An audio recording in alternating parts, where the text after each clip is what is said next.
Evening. Thanks to be able to be presenting this.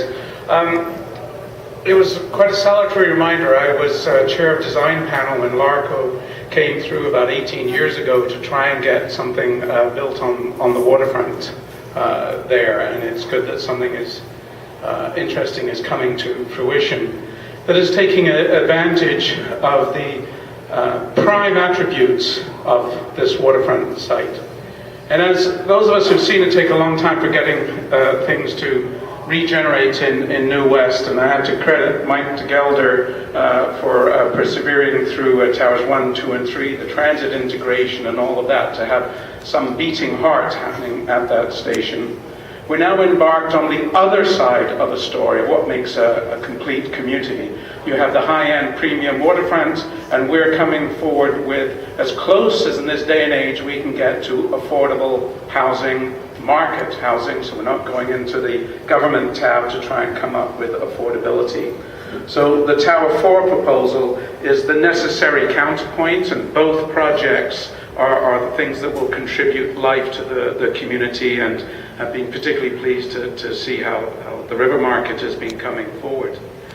Essentially what we're about is balance, and Mike is there at the diagram of the pie charts, which are looking, and there's a lot of interpretation, a lot of policy work to be done with city staff and council. So I'm just putting forward where we're at. Within the project at the station, we're also looking at the balance. The balance is between the green and the other colors, between the two-bedroom units in the green and one-bedroom units and studio units. When we look at, and the top pie chart is the four towers, if you can imagine.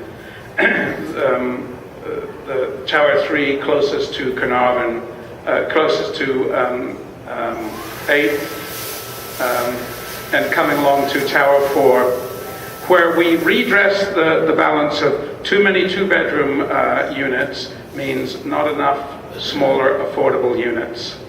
So we have an interesting anomaly we have to work through. We're coming forward with a building with a lot of small units, so that in the end we come with a nice balanced chart, the one on the bottom, of a two-bedroom, 1, 2, and 3-bedroom there.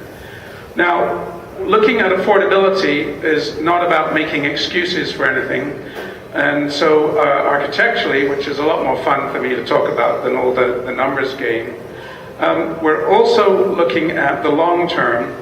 And you just look at the plan on the board and you see two plans. That's the same building, but depending on which doors are open and which ones are closed, i.e. how you have suites joined next to each other, it can have 12 or 16 units on a floor.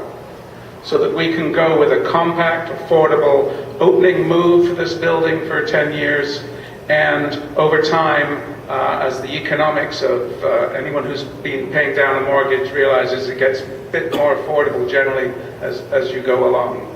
So our project is rooted in the sense of providing a balance of accommodation in the downtown, over by the tracks, a very difficult place to build. We don't have even the luxury of contemplating underground parking because of the adjacency to the gateway. But we now come to the architectures, we come to the middle board.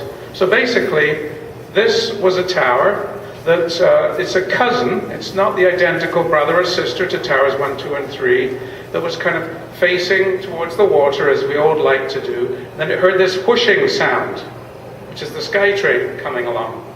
So it's a building that architecturally is turning a corner. And it's doing that for several reasons. One, because the SkyTrain cuts across the site, and two, because it's a very important element in the city streetscape. As you come down Stewardson, you'll see the kind of lookout we have at the top. As you look down 10th, you will see above the front entry key elements. So there's certain architectural themes in the building that we're putting forward that relate to its cousins in Towers 1, 2, and 3, that become a unique building on that site. Pull the building apart, it's like it's two towers wrapping around a core. We're also very interested in the idea that it's on the original Chinatown Finally, my wife is calling me back. Goodness.